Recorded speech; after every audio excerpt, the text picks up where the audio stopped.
Udara pagi itu terasa sama seperti 1000 pagi sebelumnya. Hawa dingin yang merembes melalui celah jendela kamar tidur membawa serta aroma embun yang menempel di daun-daun Kamboja di depan rumah. Rani menggeliat, merasakan kehangatan Bima yang terbaring di sampingnya. Lengan pria itu melingkar erat di pinggang Rani. Deru napasnya yang teratur meniup lembut helaian rambut di tengkuk Rani. Perlahan, Rani membuka mata, mencoba membiasakan diri dengan cahaya samar yang menembus gorden tebal. Inilah surga kecilku, pikir Rani setiap pagi. Dunia yang ia bangun bersama suaminya, sebuah rumah yang setiap batanya disusun dengan cinta dan tawa. Tepat saat itu, keheningan pecah oleh dering alarm ponsel pada pukul 5 pagi. Bima mengerang pelan dan menarik selimut hingga menutupi kepalanya. Rani tersenyum dan menepuk punggungnya dengan lembut. "Bangun, Mas." Katanya pagi ini ada rapat penting, bisik Rani. Bima bergumam tidak jelas, tetapi cengkeraman lengannya sedikit melonggar sebuah tanda bahwa ia mulai terjaga. Rani dengan hati-hati melepaskan diri, mengenakan kaos longgar, dan berjalan menuju dapur. Ritual pagi mereka selalu sama. Rani akan menyeduh 2 cangkir kopi hitam. 1 untuk dirinya, dan 1 lagi untuk Bima. Aroma kopi yang menyebar ke seluruh penjuru rumah saat Bima mandi adalah penanda bahwa hari mereka telah resmi dimulai. Rani meletakkan cangkir kopi di atas meja makan dan mulai menyiapkan sarapan. Nasi goreng spesial dengan sosis, favorit Bima. Tangan Rani bergerak lincah, mengiris bawang, memotong sosis tipis-tipis, dan mengocok telur. Setiap gerakan terasa otomatis, sebuah kebiasaan yang telah meresap hingga ke tulang setelah 8 tahun pernikahan. Dari dalam kamar mandi, terdengar suara gemericik air disertai senandung Bima yang sumbang. Rani tersenyum kecil mendengarnya. Bima memang tidak pandai bernyanyi, tetapi suaranya adalah musik terindah di telinga Rani. Dalam dunianya yang sederhana, kebahagiaan adalah hal-hal kecil seperti ini. Aroma kopi, wajan yang berdesis, dan senandung sumbang suaminya. Tak lama kemudian, Bima keluar dari kamar mandi, segar dengan hanya selembar handuk melilit pinggangnya. Tetesan air dari rambutnya yang basah jatuh ke lantai, tetapi Rani tidak pernah sekalipun mengomelinya. "Istriku wangi sekali," katanya sambil mengecup ringan pipi Rani, lalu masuk ke kamar untuk berganti pakaian. Rani hanya tersenyum dan menyajikan nasi goreng ke dalam 2 piring. Ia tahu, di balik pujian sederhana itu, tersimpan cinta yang besar. Cinta yang membuat Rani merasa menjadi wanita paling beruntung di dunia. Mereka sarapan dalam keheningan yang nyaman. Hanya suara sendok dan garpu yang beradu. Sesekali Bima bercerita tentang proyek besar yang sedang ia tangani di kantor. Proyek yang akan menentukan promosinya. "Doakan aku ya, sayang. Kalau proyek ini berhasil, nanti kita bisa ambil kredit untuk pindah ke rumah yang lebih besar, yang ada halamannya untuk anak-anak kita berlari-larian nanti," kata Bima dengan mata berbinar. Rani mengangguk antusias, mengamini setiap doa dan harapan suaminya. Impian mereka selalu terjalin menjadi satu. Sebuah rumah dengan halaman luas, dan suatu hari nanti, tawa anak-anak yang akan mengisinya. Sebuah masa depan yang terasa begitu nyata dan dekat. Rani menatap wajah Bima yang bersemangat. Ia melihat kerutangan-kerutan halus di sudut matanya saat ia tertawa, bukti bahwa mereka menua bersama. Ia melihat betapa tulus tatapan matanya saat berbicara tentang masa depan mereka. Tak ada sedikit pun keraguan di hati Rani. Pria di hadapannya adalah pelabuhan terakhirnya, rumahnya, seluruh dunianya. Ia siap melakukan apapun untuk mendukung setiap langkah dan mimpi Bima. Baginya, kebahagiaan Bima adalah kebahagiaannya juga. Setelah sarapan, Rani membantu Bima mengenakan kemeja biru yang telah ia setrika licin semalam. Rani merapikan kerahnya, memastikan setiap detail sempurna. Ia suka merawat suaminya seperti ini. Rasanya seperti menegaskan perannya sebagai penjaga hati dan rumah bagi pria yang paling ia cintai. Bima menatapnya lekat, tangannya menangkup wajah Rani. "Terima kasih, Rani. Kamu memang selalu yang terbaik." Rani tersipu. Pujian yang telah ia dengar ribuan kali, tetapi melalui mata Bima, Rani merasa utuh dan berharga. Sentuhan tangan Bima yang sedikit kasar karena pekerjaan terasa begitu menenangkan di pipinya. Ia memejamkan mata sejenak, menikmati momen itu. Momen sederhana, tetapi begitu intim dan bermakna. Ia menghirup aroma sabun dan parfum khas Bima, aroma yang selalu menenangkannya. Aroma rumah. Aku berangkat dulu, ya. Sepertinya akan pulang sedikit telat. Aku harus memastikan semuanya beres untuk presentasi besok, pamit Bima di ambang pintu. Iya, Mas. Hati-hati di jalan, jangan lupa makan siang, jawab Rani sambil merapikan dasi suaminya untuk terakhir kali. Bima tersenyum, senyuman hangat yang selalu bisa meluluhkan hati Rani. Ia membungkuk dan memberikan ciuman lembut dan lama di kening Rani, sebuah ritual yang tak pernah terlewatkan. Aku pasti pulang. Tunggu aku, bisiknya. Rani mengangguk, memandangi punggung tegap suaminya yang berjalan menuju mobil. Suara mesin mobil yang menyala dan perlahan menjauh menandai akhir dari adegan pagi itu. Rani menutup pintu, hatinya terasa lapang dan damai. Tidak ada firasat buruk, tidak ada pertanda aneh. Itu hanyalah pagi yang biasa. Sebuah perpisahan yang terasa sama seperti perpisahan-perpisahan sebelumnya. Rani tak pernah menyangka, itu akan menjadi perpisahan terakhir dari kehidupan yang ia kenal. Bahwa senyuman itu, ciuman itu, dan janji "aku pasti pulang" itu, adalah awal dari mimpi buruk yang akan merenggut seluruh kebahagiaannya. Setelah mobil Bima menghilang di tikungan jalan, Rani kembali masuk ke dalam rumah.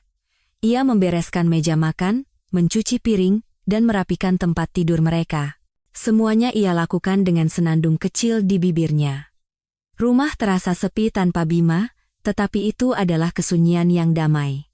Ia tahu, beberapa jam lagi kesunyian itu akan berakhir, digantikan oleh tawa dan cerita Bima tentang harinya di kantor. Rani menghabiskan sore harinya dengan menyelesaikan pekerjaan rumah dan menonton sinetron favoritnya. Waktu berlalu begitu cepat.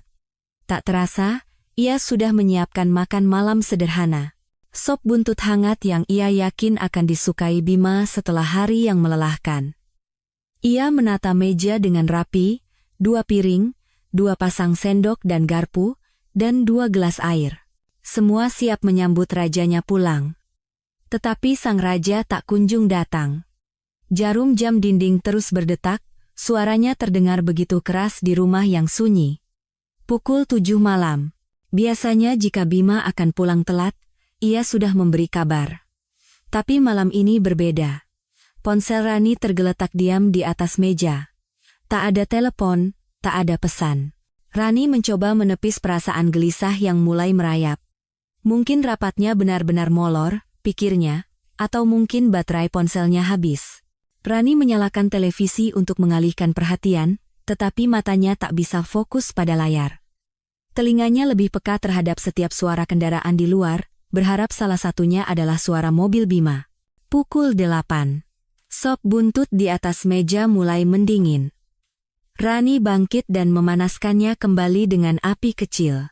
Ia mondar-mandir di ruang tamu, sesekali mengintip keluar dari balik gorden.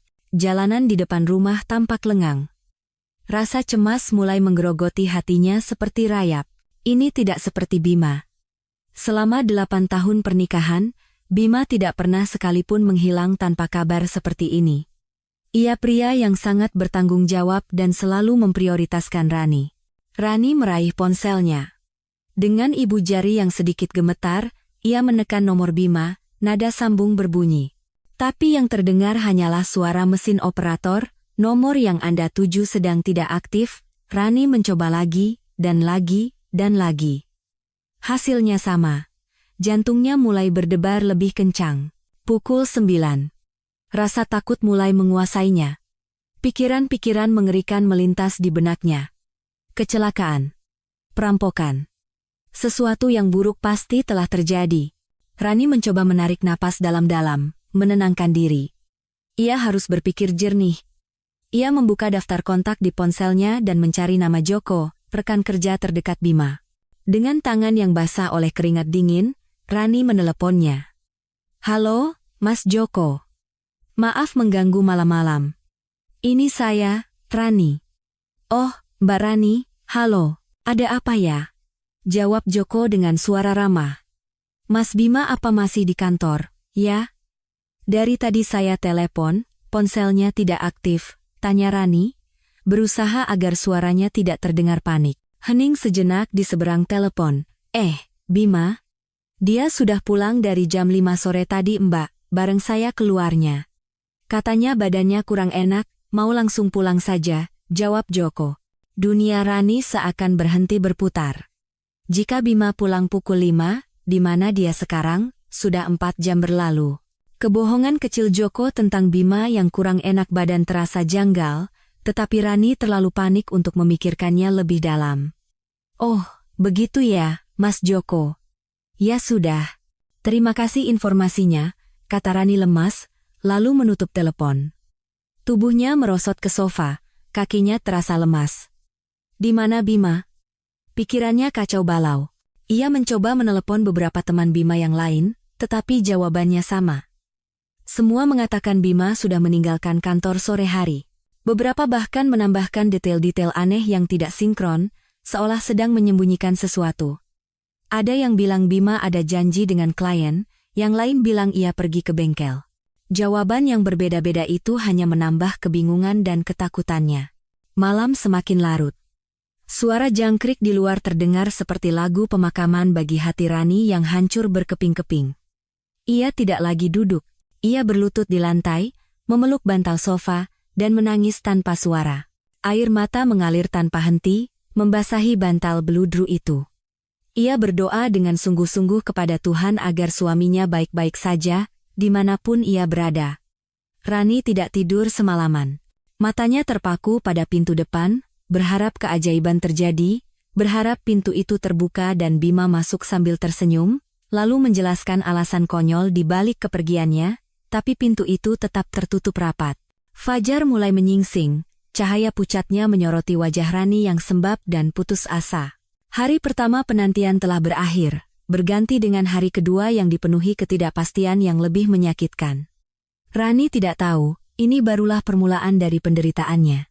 Ia akan menghadapi jam-jam dan hari-hari penyiksaan mental yang jauh lebih mengerikan, sebuah perjalanan menuju kebenaran pahit yang akan mencabik-cabik hatinya tanpa sisa. Rumah yang tadinya adalah surga, kini terasa seperti neraka yang dingin dan kosong.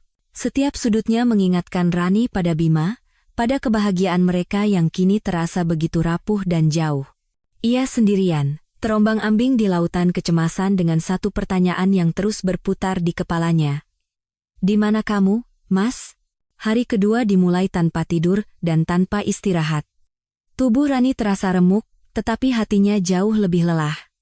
Ia duduk di sofa yang sama tempat ia berjaga semalaman. Melihat sinar matahari pagi yang merayap masuk terasa seperti sebuah ejekan. Bagaimana bisa dunia terus berputar seperti biasa, sementara dunianya telah berhenti? Secangkir kopi yang ia buat terasa pahit di lidah. Tak ada lagi aroma menenangkan seperti kemarin, semuanya terasa asing. Rumah ini, pagi ini, hidupnya. Rani tahu ia tidak bisa hanya duduk diam dan menunggu. Menyerah bukanlah pilihan. Ia harus bergerak, harus mencari, harus menemukan jawaban. Setelah memaksakan diri untuk mandi dan berganti pakaian, tujuan pertamanya adalah kantor Bima. Ia mengemudi dengan hati hampa. Jalanan yang ramai tampak kabur di matanya. Di kepalanya, percakapannya dengan Joko semalam terus terulang.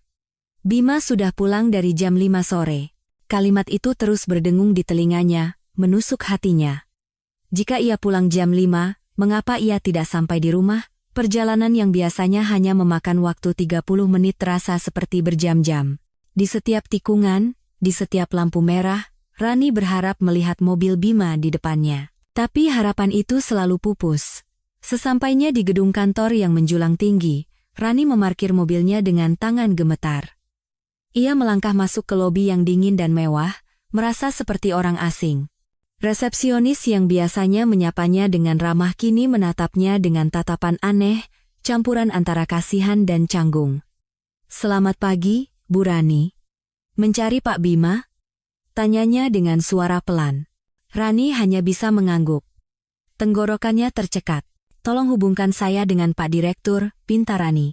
Di dalam kantor Pak Direktur yang luas dan beraroma kopi mahal, Rani menceritakan semuanya.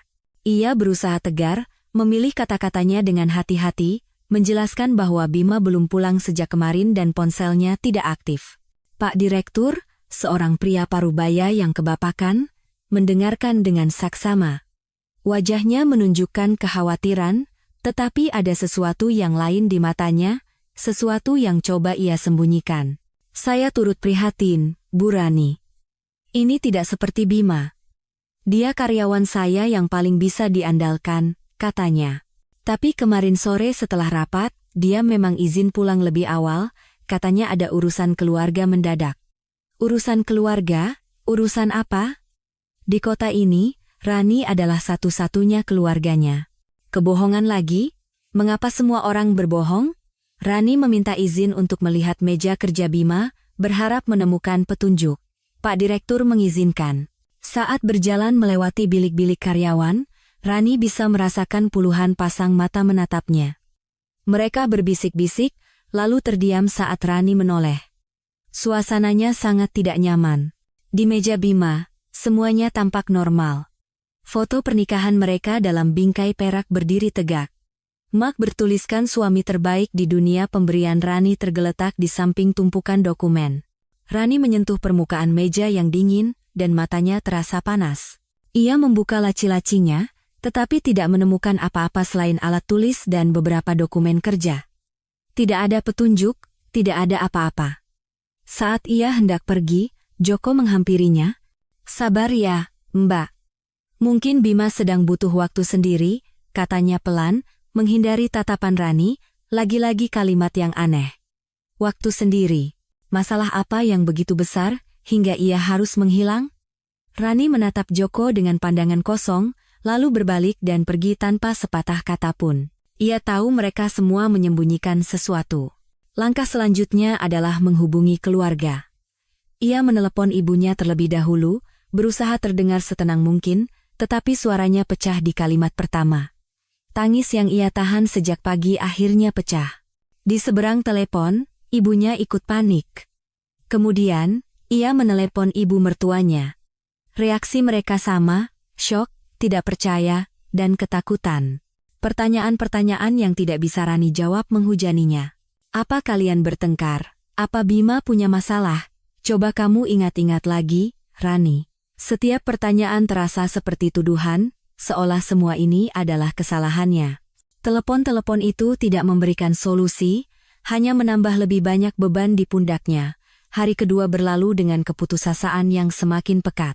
Rani menghabiskan sore harinya dengan mengemudi tanpa tujuan, menyusuri rute yang mungkin dilewati Bima. Ia berhenti di setiap rumah sakit di sepanjang jalan.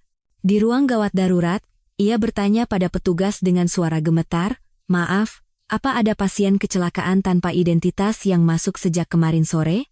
Setiap kali petugas itu menggelengkan kepala, Rani merasakan kelegaan yang aneh, yang segera disusul oleh gelombang keputusasaan yang lebih besar. Ia lega suaminya tidak terluka, tetapi putus asa karena itu berarti ia masih belum ditemukan. Di rumah sakit ketiga, seorang perawat menatapnya dengan tatapan iba. "Pulang dan istirahat saja, Bu. Berdoa semoga suami ibu baik-baik saja." Rani hanya bisa tersenyum pahit. Bagaimana ia bisa istirahat? Malam kedua terasa lebih menyiksa daripada yang pertama. Rumah itu terasa seperti kuburan. Sunyi, dingin, dan penuh dengan kenangan yang menyakitkan. Rani tidak lagi menunggu di depan pintu. Ia meringkuk di tempat tidur, memeluk bantal di sisi Bima yang kosong, yang masih menyisakan aroma samar suaminya. Ia memutar ulang setiap kenangan, setiap percakapan, mencari kesalahan atau pertanda yang mungkin ia lewatkan, tetapi tidak ada. Hidup mereka sempurna. Setidaknya, begitu yang Rani yakini. Hari ketiga adalah hari di mana harapan benar-benar mulai memudar. Rani tidak lagi menangis. Air matanya telah kering, digantikan oleh kekosongan. Ia tidak makan, tidak minum, hanya duduk termangu di sofa menatap dinding yang kosong. Ponselnya terus berdering panggilan dari kerabat yang khawatir tetapi Rani mengabaikannya. Ia tidak punya kekuatan untuk menjelaskan hal yang sama berulang-ulang. Ia merasa seperti boneka rusak yang ditinggalkan pemiliknya. Teman-teman Bima tidak bisa dihubungi lagi. Nomor beberapa dari mereka tiba-tiba tidak aktif.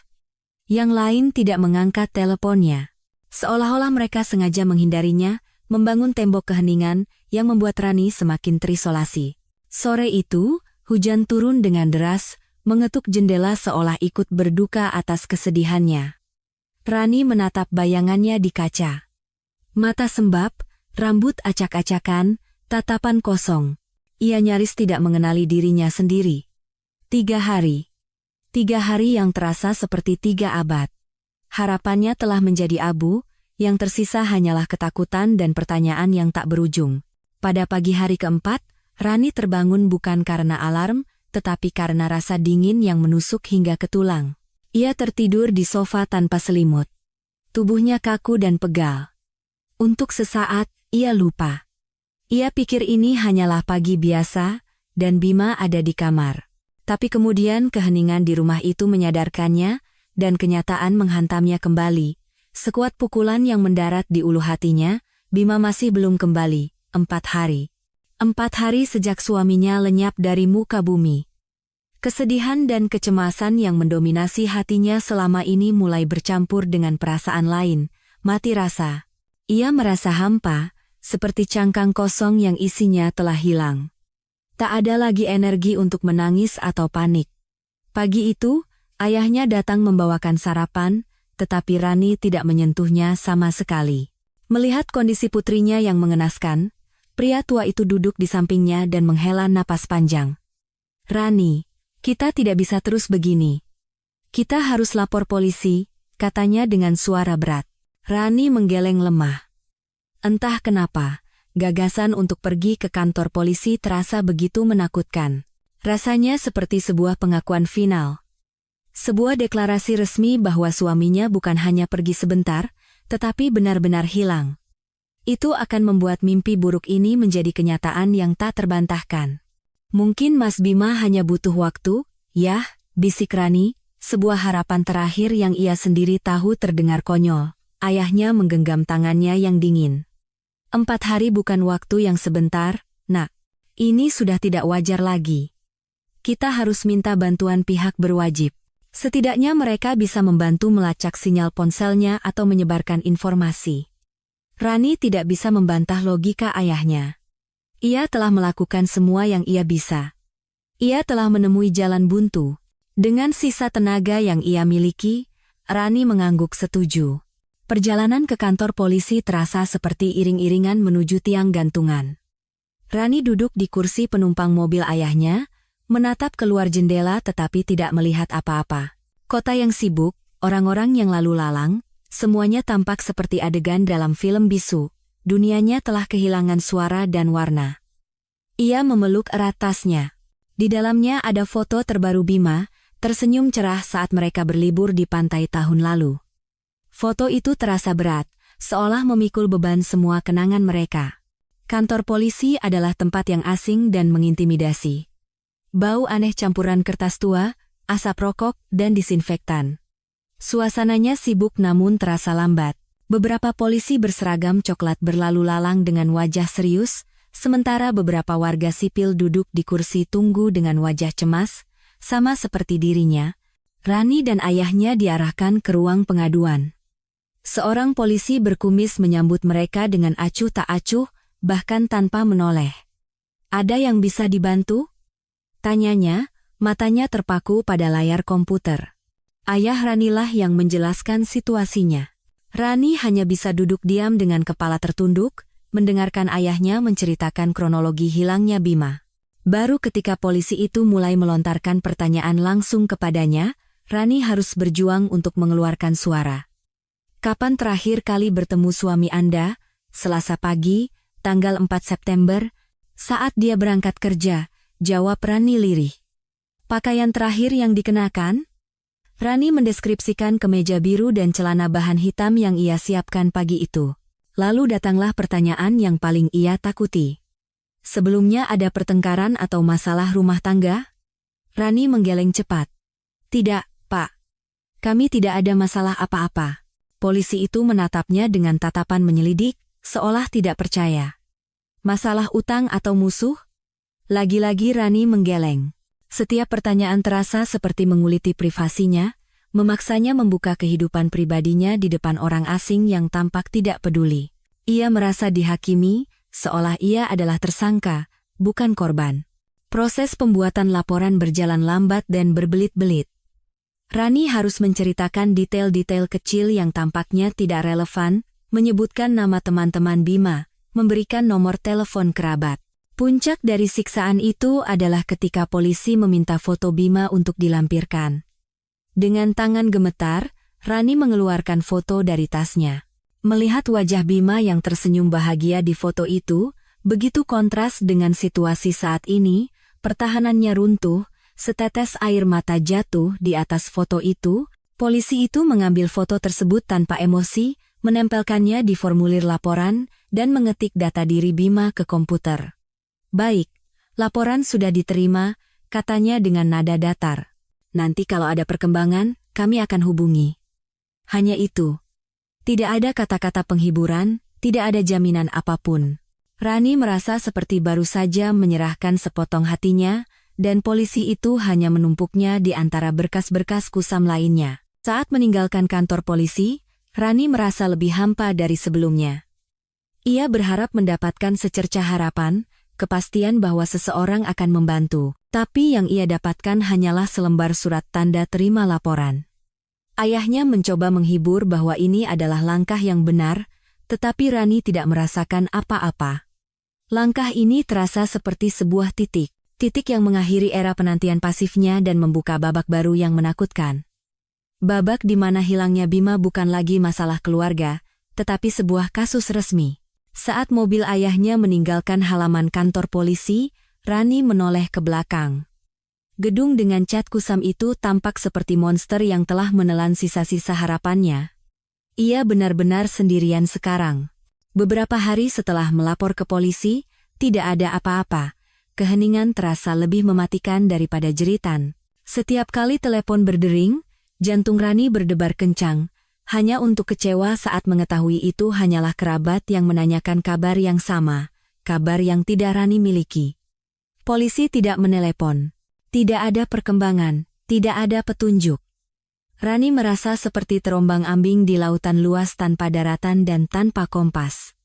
Ia terperangkap dalam limbo antara harapan dan keputusasaan. Ia tidak bisa berduka, karena ia tidak tahu apakah Bima telah tiada. Tapi ia juga tidak bisa berharap, karena tidak ada alasan untuk itu. Rumah mereka yang dulu penuh tawa kini menjadi museum kenangan yang menyakitkan. Setiap benda adalah pemicu. Kursi tempat Bima biasa membaca koran. Gantungan handuk tempat handuknya masih tergantung. Sisi tempat tidur yang dingin dan kosong. Rani mulai merasa sesak di rumahnya sendiri. Ia menghabiskan sebagian besar waktunya dengan duduk di sofa, menatap kosong keluar jendela. Ayahnya dan beberapa temannya bergantian datang, membawakan makanan yang tidak ia makan dan mengucapkan kata-kata penghiburan yang tidak ia dengar. Ia menghargai perhatian mereka, tetapi itu justru membuatnya merasa semakin terasing. Tidak ada yang bisa mengerti lubang hitam yang menganga di dadanya. Pada hari ke-7 sejak Bima menghilang, sesuatu berubah dalam diri Rani. Rasa mati rasa yang membekukannya perlahan mencair, digantikan oleh percikan api kecil, penolakan untuk menyerah. Ia tidak bisa hanya duduk dan membiarkan nasibnya ditentukan oleh orang lain. Jika polisi tidak bisa menemukan suaminya, maka ia akan menemukannya sendiri. Ia tidak tahu harus mulai dari mana, tetapi melakukan sesuatu lebih baik daripada tidak melakukan apa-apa. Ia harus mencari, demi ketenangan pikirannya sendiri. Ia harus tahu apa yang terjadi pada Bima, apapun kebenarannya. Energi baru ini membuatnya bangkit. Ia memulai dari ruang kerja Bima, tempat yang ia hindari selama ini, karena terlalu menyakitkan.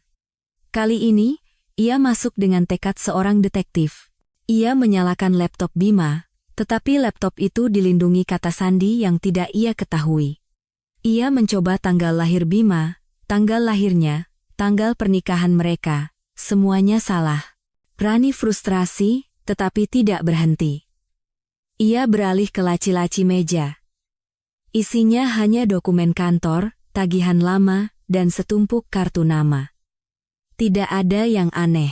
Saat ia hampir menyerah, matanya menangkap sebuah kotak sepatu tua di bawah meja. Kotak itu berisi barang-barang yang tidak terlalu sering Bima gunakan lagi. Dompet usang, jam tangan rusak, dan beberapa amplop dari bank. Rani duduk di lantai dan mengeluarkan isi kotak itu satu persatu. Sebagian besar adalah rekening koran lama. Ia memeriksanya lembar demi lembar. Matanya menelusuri setiap baris angka, mencari transaksi yang tidak ia ketahui. Awalnya, semua tampak normal. Pembayaran cicilan mobil, tagihan kartu kredit, transfer ke rekening orang tua Bima. Lalu, di tumpukan paling bawah, ia menemukan sesuatu. Sebuah rekening koran dari bank yang berbeda. Bank di mana Rani tidak tahu Bima memiliki rekening. Rekening itu atas nama Bima sendiri. Dengan jantung berdebar, Rani membukanya. Transaksinya tidak banyak, tetapi satu hal menarik perhatiannya. Sebuah transaksi penarikan dalam jumlah besar sekitar 3 bulan yang lalu, jumlahnya Rp250.000. Di kolom keterangan tertulis, uang muka rumah, Jalan Akasia nomor 14, Sentul City. Sentul. Rani mengerutkan kening. Ia belum pernah mendengar nama jalan itu. Ia membuka peta digital di ponselnya. Jalan itu terletak di sebuah kompleks perumahan di pinggiran kota, area yang belum pernah mereka kunjungi atau bicarakan. Untuk apa Bima menyewa rumah di sana, dan mengapa ia tidak pernah memberitahunya? Ribuan kemungkinan berputar di kepalanya. Apakah untuk investasi? Tapi mengapa diam-diam? Apakah ia menyiapkan kejutan untuknya? Rasanya tidak mungkin. Firasat buruk merayap, dingin dan tajam. Tanpa pikir panjang, Rani menyambar kunci mobilnya. Ia tidak memberitahu ayahnya atau siapapun, ini adalah perjalanannya. Ia harus menghadapinya sendirian. Sepanjang perjalanan, pikirannya berkecamuk, ia mencoba menyusun skenario yang masuk akal. Mungkin Bima meminjamkan uang pada temannya untuk menyewa rumah. Mungkin rumah itu dijadikan kantor rahasia untuk proyek sampingan. Ia berusaha mati-matian untuk tidak memikirkan kemungkinan terburuk, kemungkinan yang terlalu menyakitkan bahkan untuk dibayangkan. Suara navigasi yang memandunya terdengar seperti suara malaikat maut, membawanya semakin dekat pada takdir yang tidak ia inginkan. Kompleks perumahan itu tampak tenang dan asri. Rumah-rumahnya tidak terlalu besar, tetapi tertata rapi. Sangat kontras dengan kekacauan di hati Rani. Ia melambatkan laju mobilnya saat mendekati Jalan Akasia. Jantungnya berdebar begitu kencang hingga terasa sesak. Nomor 10, nomor 12, dan di sanalah ia. Nomor 14. Sebuah rumah sederhana dengan cat putih dan pagar hitam. Tampak biasa saja. Rani baru saja akan merasakan sedikit kelegaan, berpikir mungkin ini hanya kesalahpahaman, ketika matanya menangkap sesuatu yang membuat napasnya tercekat. Terparkir di garasi rumah itu, sedikit terhalang gerbang, adalah mobil suaminya. Sedan hitam yang sama dengan yang terakhir kali ia lihat 7 hari yang lalu saat Bima berangkat kerja. Mobil itu bersih dan tidak rusak. Tidak ada tanda-tanda kecelakaan. Itu berarti Bima ada di sini. Ia hidup dan tidak terluka. Gelombang kelegaan yang luar biasa menyapunya, tetapi itu hanya sesaat. Karena kelegaan itu segera digantikan oleh pertanyaan yang lebih besar dan lebih menakutkan. Jika ia ada di sini selama ini, mengapa ia tidak pulang? Apa yang ia lakukan di rumah ini? Rani memarkir mobilnya di seberang jalan dan mematikan mesin. Tubuhnya gemetar hebat. Ia menatap rumah itu, rumah yang menyimpan jawaban atas semua penderitaannya. Secercah petunjuk dalam kegelapan telah membawanya sampai ke sini, ke ambang pintu kebenaran. Dan ia tahu, apapun yang ada di balik pintu itu akan mengubah hidupnya selamanya. Rani tidak tahu berapa lama ia duduk di dalam mobil, hanya menatap rumah itu. 5 menit? 15 menit? Waktu seolah berhenti, dan suara detak jantungnya sendiri terdengar memekakkan telinga. Akhirnya, dengan sisa keberanian yang ia kumpulkan, ia membuka pintu mobil. Kakinya yang menapak di aspal terasa seperti jeli. Ia harus berjuang untuk bisa berdiri tegak. Ia menyeberangi jalan yang sepi. Setiap langkah terasa berat, seolah ada rantai yang mengikat kakinya. Semakin dekat ia ke rumah itu, semakin kencang angin ketakutan bertiup di dalam hatinya. Gerbang rumah itu tidak terkunci. Rani mendorongnya perlahan, menimbulkan suara derit kecil yang memekakkan telinga di kompleks yang sunyi itu. Halaman rumah itu kecil dan rapi. Ada beberapa pot bunga dan sepasang sandal wanita berukuran kecil diletakkan di dekat pintu. Sandal itu rasanya seperti sebuah tamparan di pipi. Milik siapa? Rani berjalan ke teras. Jantungnya serasa mau meledak keluar dari dadanya. Ia berdiri di depan pintu kayu berwarna coklat tua. Ia ragu. Haruskah ia mengetuk? Haruskah ia memanggil nama Bima? Tepat saat itu, ia mendengarnya. Suara tawa dari dalam rumah. Suara yang sangat ia kenal. Tawa renyah Bima. Tawa yang selalu menghangatkan hatinya, tawa yang baginya adalah musik terindah. Tapi kali ini, tawa itu terdengar seperti sayatan pisau. Karena tawa itu tidak sendirian. Tawa itu diiringi oleh suara tawa lain. Tawa seorang wanita, lembut dan manja. Mereka terdengar begitu bahagia, begitu riang, seolah tak ada masalah apapun di dunia. Rasa sakit yang tajam menghantam Rani. Ia merasa bodoh. Selama 7 hari ia menangis, tidak makan, mencari seperti orang gila, sementara suaminya ada di sini, tertawa bahagia bersama wanita lain. Kemarahan mulai membakar habis rasa takutnya. Ia tidak peduli lagi. Ia harus melihatnya dengan mata kepalanya sendiri. Ada sebuah jendela di samping pintu yang sedikit terbuka. Gordennya tidak tertutup rapat, menyisakan celah kecil. Dengan tangan gemetar, Rani mengintip dari celah itu. Apa yang ia lihat di dalam sana menghancurkan dunianya dalam sekejap. Ruang tamunya sederhana namun nyaman. Dan di atas sofa, duduklah suaminya, Bima, pria yang wajahnya ia rindukan setengah mati. Tapi ia tidak sendirian.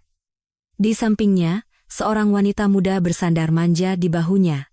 Wanita itu cantik dengan rambut panjang tergerai. Dan perutnya buncit. Ia sedang hamil. Rani melihat Bima dengan cekatan mengupas apel dan menyuapkannya ke mulut wanita itu.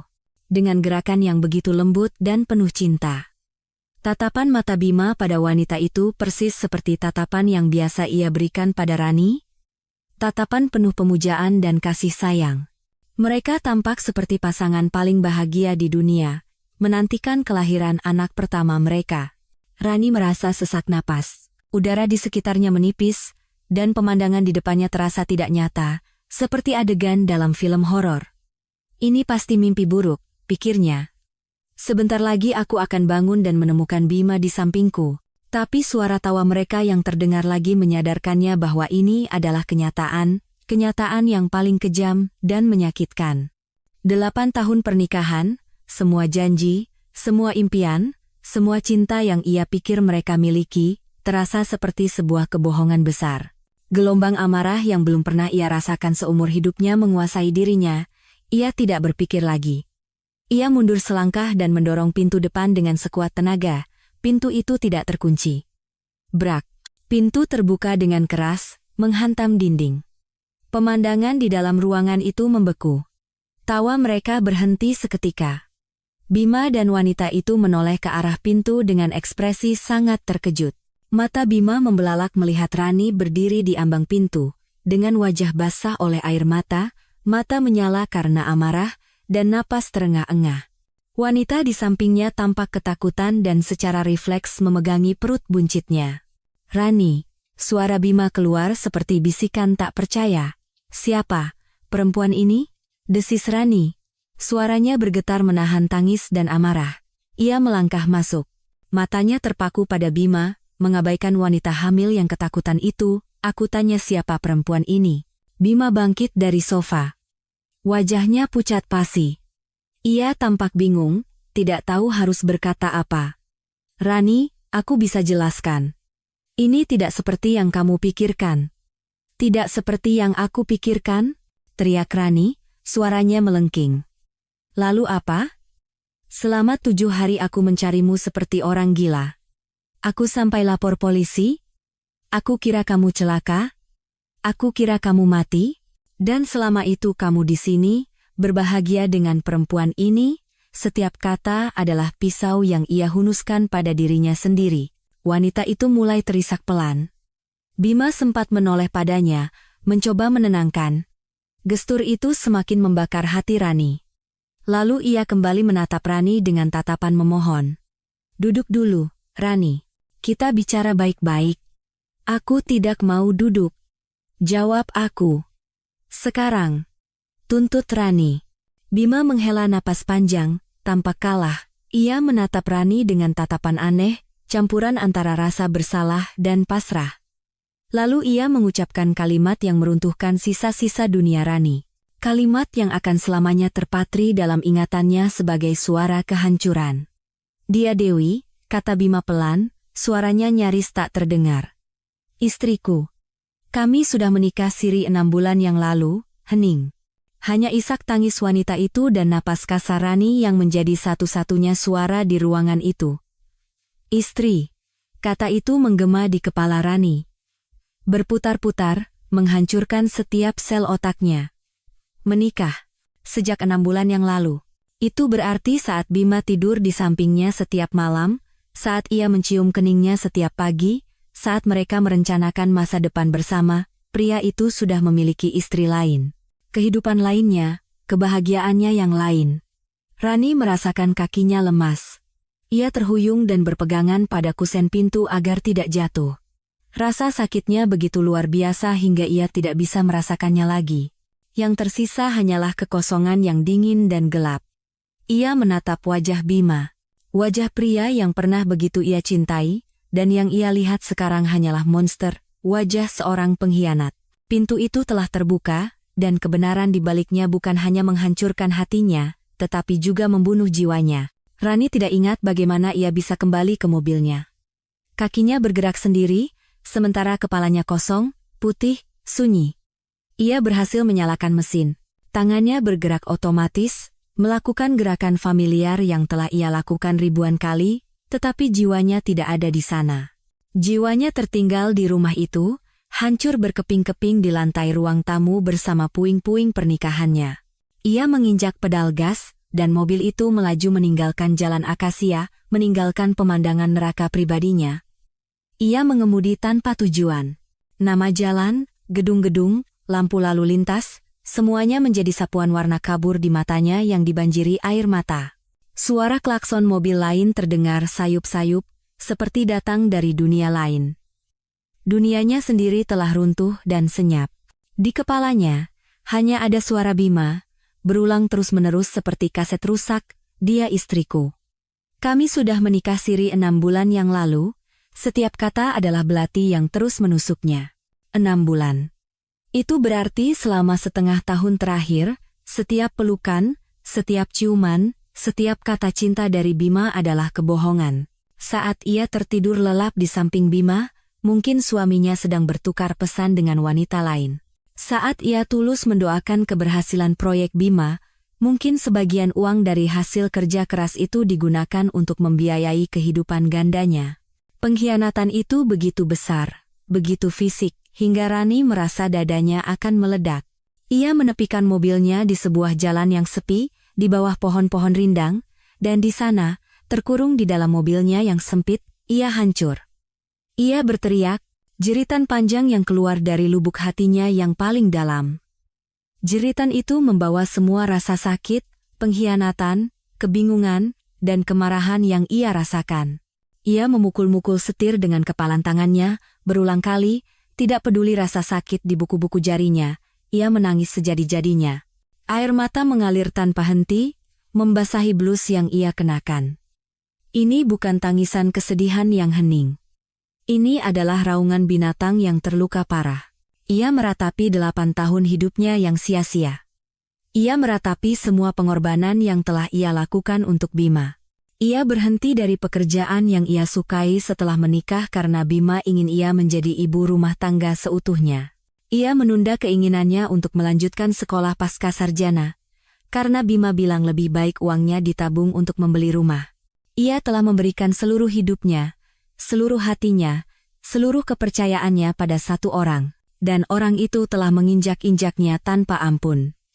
Ia merasa bodoh, begitu bodoh dan naif. Bagaimana ia bisa tidak melihat tanda-tandanya? Apa memang tidak ada tanda-tanda? Atau ia terlalu buta oleh cinta untuk melihatnya? Saat teriakannya mereda dan berganti menjadi isak tangis yang memilukan, kenangan-kenangan mulai menyerbunya. Kenangan indah yang kini terasa seperti racun. Liburan pertama mereka ke Bali, saat Bima menggendongnya di pantai saat matahari terbenam. Ulang tahun pernikahan kelima mereka, saat Bima mengejutkannya dengan makan malam romantis yang ia masak sendiri. Malam-malam saat mereka berbaring di tempat tidur, membicarakan nama-nama untuk anak-anak mereka kelak. Semua kenangan itu kini ternoda. Setiap momen manis kini memiliki bayangan gelap, bayangan wanita hamil itu. Apakah Bima juga membisikkan kata-kata cinta yang sama padanya? Apakah Bima juga menjanjikan masa depan yang sama padanya? Rani memejamkan mata, dan bayangan Bima menyuapi wanita itu kembali muncul. Bayangan perut buncit wanita itu, mereka akan punya anak. Sementara ia dan Bima, setelah bertahun-tahun mencoba, belum juga dikaruniai anak. Sebuah pikiran pahit merasuki, apakah itu alasannya? Karena ia tidak bisa memberinya anak, apakah Bima mencari wanita lain yang bisa memberinya keturunan? Di atas rasa sakit karena pengkhianatan, kini ditambah lagi dengan rasa sakit karena merasa tidak berharga dan cacat sebagai seorang wanita. Hari mulai gelap. Rani masih duduk di dalam mobil, kosong dan membeku. Ia menatap wajahnya di kaca spion. Seorang wanita yang hancur. Mata sembab, hidung merah, rambut acak-acakan. Ia tampak menyedihkan. Dan tepat pada saat itu, sesuatu terjadi. Di tengah kekosongan itu, sebuah percikan menyala, percikan amarah. Bukan amarah buta yang membuatnya berteriak tadi, melainkan amarah yang dingin dan terfokus. Ia melihat wanita menyedihkan di cermin itu, dan ia membencinya. Ia tidak mau menjadi wanita itu, ia tidak mau menjadi korban. Bima tidak pantas mendapatkan air matanya. Pria itu dan selingkuhannya mungkin sedang berbahagia sekarang, mungkin menertawakan kebodohan Rani. Mereka membangun istana mereka di atas puing-puing kehidupan Rani, dan Rani tidak akan membiarkannya. Ia tidak akan membiarkan mereka hidup dengan tenang. Jika Bima bisa menghancurkan hidupnya, maka ia juga bisa menghancurkan hidup pria itu. Air matanya berhenti. Isak tangisnya reda. Ia menarik napas dalam-dalam, napas yang terasa berbeda. Napas yang membawa kekuatan baru. Badai di dalam hatinya telah reda. Yang tersisa hanyalah ketenangan yang mengerikan dari seorang prajurit sebelum maju ke medan perang. Hati yang terluka telah bermetamorfosis menjadi dendam. Ia tidak akan menangis lagi. Ia akan melawan. Ia akan membalas dendam. Setiap tetes air mata yang jatuh akan ia bayar dengan penderitaan Bima. Dengan pikiran yang jernih untuk pertama kalinya dalam seminggu, Rani menyalakan mesin mobilnya. Kali ini, ia tahu kemana harus pergi. Ia akan pulang ke rumahnya, bukan untuk meratapi nasib, tetapi untuk merencanakan pembalasan. Rani membuka pintu rumahnya seolah ia adalah tamu di tempat asing, semuanya terasa berbeda. Udara di dalam rumah terasa pengap, penuh dengan kebohongan. Ia berjalan melewati ruang tamu. Matanya menatap tajam foto pernikahan besar mereka yang tergantung di dinding. Di foto itu, ia dan Bima tersenyum bahagia, saling memeluk erat. Rani menatap foto itu tanpa ekspresi, lalu pergi ke dapur dan mengambil sebuah kursi. Kembali ke ruang tamu, tanpa ragu, ia menurunkan foto itu dari dinding. Ia tidak membantingnya. Ia hanya membawanya ke gudang belakang dan menyandarkannya di dinding, menghadap ke tembok. Ia melakukannya dengan gerakan yang tenang dan metodis. Ini bukan lagi rumah mereka, ini adalah markas operasinya. Malam itu Rani tidak tidur. Ia membuat secangkir teh panas dan duduk di meja makan dengan laptopnya. Wanita yang hancur dan menangis sore tadi telah lenyap, digantikan oleh seorang ahli strategi yang dingin. Ia tahu, balas dendam terbaik bukanlah amarah atau makian. Balas dendam terbaik adalah yang terencana, sistematis, dan menyerang tepat di titik terlemah lawan. Dan Rani tahu persis apa kelemahan Bima, hartanya, reputasinya, dan wanita barunya. Ia akan menghancurkan ketiganya, satu persatu. Langkah pertama adalah mengumpulkan amunisi. Ia masuk ke ruang kerja Bima, kali ini bukan untuk mencari petunjuk keberadaannya, tetapi untuk mencari bukti kejahatannya. Ia menggeledah setiap laci, setiap map, setiap tumpukan kertas. Ia menemukan semua yang ia butuhkan, perjanjian kredit mobil, sertifikat rumah atas nama bersama mereka, polis asuransi, dan laporan investasi. Ia juga menemukan beberapa slip transfer ke rekening atas nama wanita itu, Dewi, jumlahnya tidak sedikit. Bima telah menyelewengkan harta bersama mereka untuk membiayai kehidupan keduanya. Rani memindai setiap dokumen, menyimpannya di folder khusus di laptopnya, dan mencetaknya sebagai salinan fisik. Langkah kedua adalah mencari senjata. Ia tidak bisa bertarung sendirian. Ia butuh seorang profesional. Keesokan paginya, setelah mandi dan mengenakan pakaian terbaiknya, Rani pergi ke sebuah firma hukum ternama di pusat kota. Ia telah melakukan riset semalaman dan menemukan pengacara perceraian terbaik, yang dikenal paling kejam dan tidak kenal kompromi. Pilihannya jatuh pada Ibu Kartika, yang dijuluki Bulldog oleh lawan-lawannya. Saat bertemu dengan Ibu Kartika, Rani tidak menangis atau menunjukkan emosi. Ia duduk tegak dan menceritakan semuanya secara kronologis, jelas, dan tanpa jeda. Ia bercerita tentang 7 hari hilangnya Bima, laporan polisi, penemuannya di rumah selingkuhannya, dan pengakuan Bima. Ia meletakkan semua bukti yang telah ia kumpulkan di atas meja, salinan rekening koran, slip transfer, dan alamat persis rumah tempat Bima dan istri barunya tinggal. Ibu Kartika mendengarkan dengan saksama, sesekali mengangguk. Pengacara wanita parubaya itu menatap Rani dengan tatapan tajam. "Apa yang Anda inginkan dari semua ini, Bu Rani?" tanyanya lugas. "Saya ingin keadilan," jawab Rani dengan suara mantap, "dan saya ingin dia merasakan apa yang saya rasakan. Saya ingin mengambil kembali semua yang menjadi hak saya dan semua yang telah dia curi dari saya. Saya ingin membuatnya tidak memiliki apa-apa lagi." Senyum tipis tersungging di bibir Ibu Kartika. "Anda datang ke tempat yang tepat," katanya.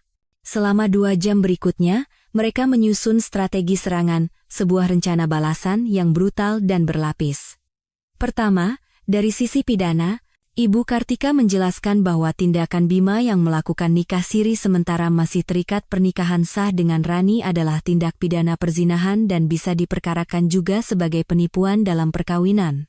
Mereka akan mengumpulkan bukti tambahan dan membuat laporan polisi. Ini akan mengubah status Rani dari pelapor orang hilang menjadi korban tindak pidana. Ini akan mencoreng nama baik Bima. Kedua, dari sisi perdata, perceraian. Ibu Kartika akan segera mengajukan gugatan cerai. Dalam gugatan itu, mereka akan menuntut bagian maksimal untuk Rani dalam pembagian harta gonogini dengan alasan pengkhianatan dan penipuan yang dilakukan Bima. Mereka juga akan mengajukan permohonan sita aset sementara agar Bima tidak bisa menjual atau memindahtangankan rumah dan mobil. Ketiga, dan ini bagian paling kejam, serangan finansial.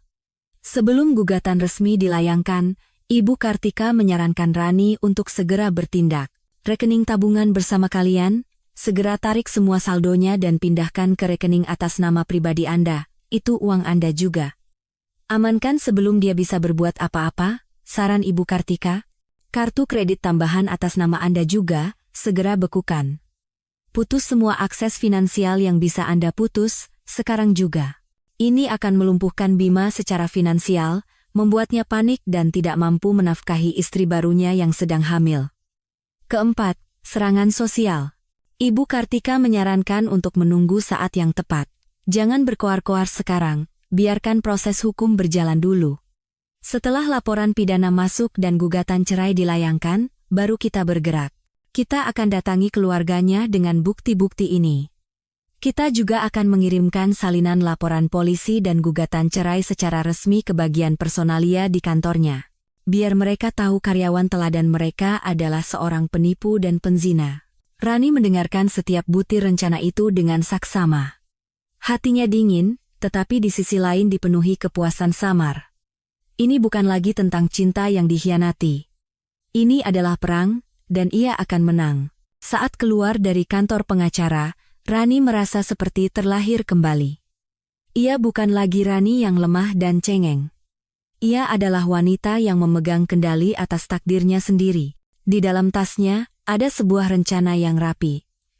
Peta menuju kehancuran Bima.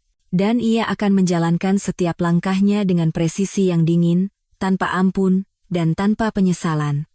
Pada hari Senin, seminggu setelah Rani menemukan kebenaran, operasi pembalasan dimulai. Rani bangun pagi-pagi, mengenakan blazer hitam yang membuatnya tampak profesional dan tangguh, lalu pergi ke bank. Bukan bank tempat ia dan Bima memiliki rekening bersama, tetapi bank lain di mana Rani baru membuka rekening atas namanya sendiri kemarin. Setelah itu, ia menuju ke bank utama mereka. Dengan napas teratur dan hati yang dingin, ia duduk di depan teller dan mengucapkan kalimat yang telah ia latih. Saya ingin menutup rekening bersama atas nama saya dan suami saya, dan mentransfer seluruh saldonya ke rekening ini. Petugas itu sedikit terkejut melihat saldo yang cukup besar, tetapi Rani telah mempersiapkan segalanya. Ia menunjukkan akta nikah, KTP, dan semua dokumen yang diperlukan. Karena rekening itu dibuka dengan syarat atau, ia punya hak penuh untuk melakukan transaksi itu sendirian. Prosesnya memakan waktu hampir 1 jam, tetapi Rani menunggu dengan sabar. Ketika petugas akhirnya menyerahkan bukti transfer dan buku tabungan baru dengan saldo penuh, Rani merasakan gelombang kekuatan. Ini adalah serangan pertama. Serangan mendadak yang akan melumpuhkan Bima bahkan sebelum ia sadar perang telah dimulai. Ia telah memutus urat nadi finansial suaminya. Langkah kedua dieksekusi oleh Ibu Kartika di hari yang sama. Gugatan cerai. Yang dilampiri permohonan sita aset dan laporan pidana atas perzinahan, secara resmi didaftarkan di pengadilan dan kantor polisi. Sore itu, seorang juru sita pengadilan dan beberapa petugas polisi mengunjungi rumah di Jalan Akasia nomor 14. Rani tidak ada di sana untuk melihatnya secara langsung, tetapi ia bisa membayangkannya dengan jelas.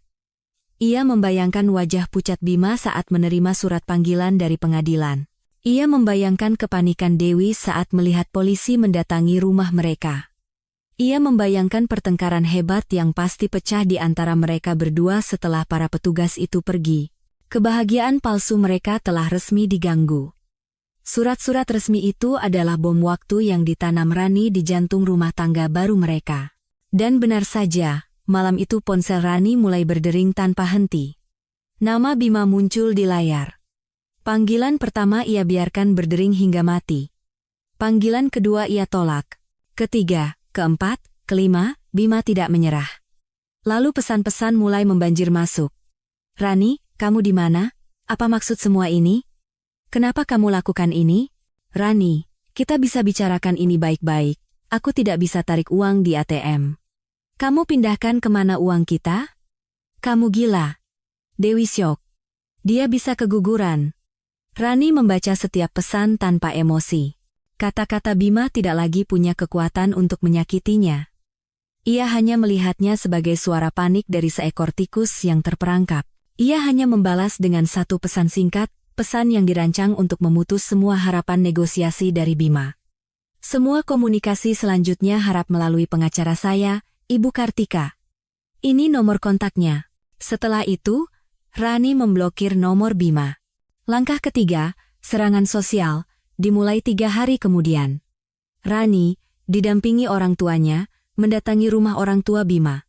Mereka datang bukan untuk marah-marah, tetapi untuk menyajikan fakta. Di ruang tamu yang canggung, Rani dengan tenang meletakkan semua bukti di atas meja.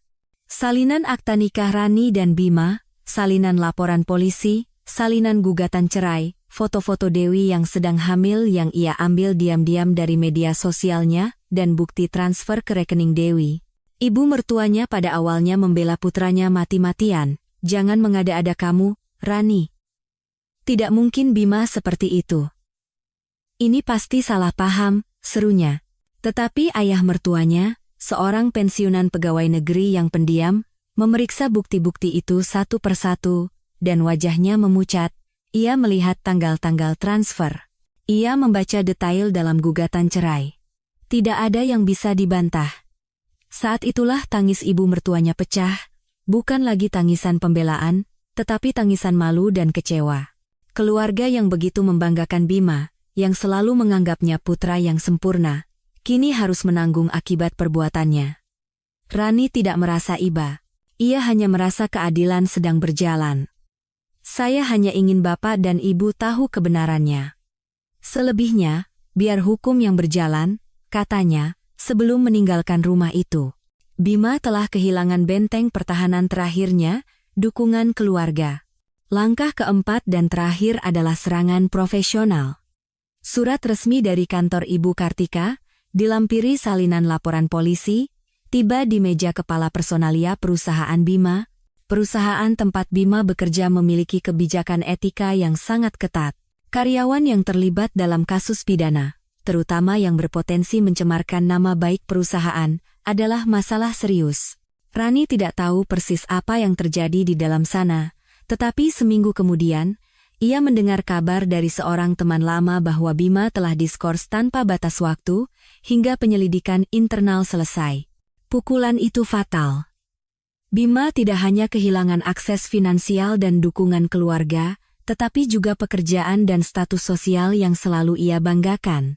Kejatuhan Bima terjadi lebih cepat dari yang Rani perkirakan. Tanpa uang, tanpa dukungan keluarga, dan tanpa pekerjaan, kehidupan barunya dengan Dewi dengan cepat berubah menjadi neraka. Rani mendengar dari berbagai sumber bahwa mereka terus-menerus bertengkar. Dewi, yang terbiasa hidup nyaman dengan uang Bima, tidak tahan hidup dalam tekanan dan kekurangan. Rumah sewaan mereka menjadi medan perang yang dipenuhi teriakan dan tangisan.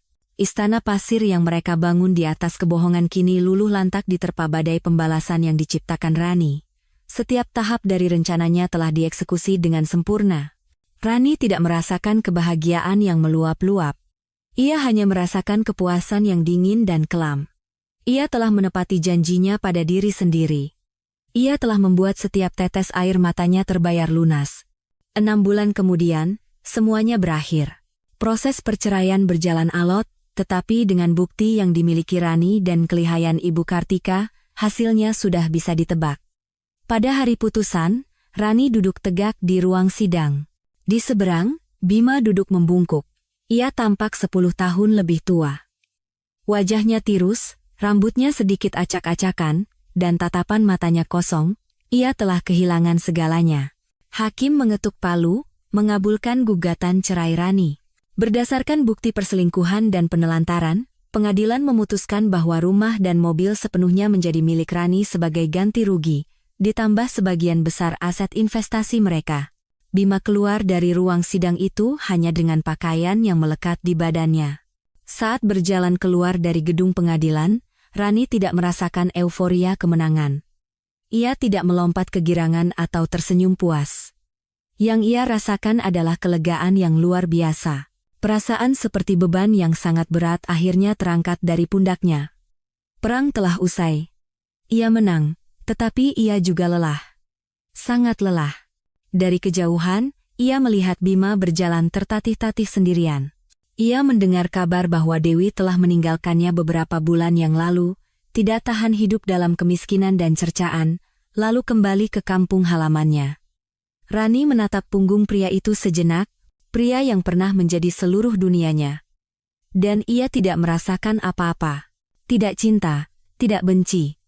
Hanya hampa. Ia sadar saat itu, balas dendam bukanlah tujuan akhir. Balas dendam hanyalah proses yang harus ia lalui, untuk bisa menutup satu babak dalam hidupnya. Kembali ke rumah yang kini secara hukum 100% miliknya terasa aneh. Rumah itu penuh dengan kenangan, baik dan buruk. Selama berbulan-bulan, rumah itu menjadi markas perangnya.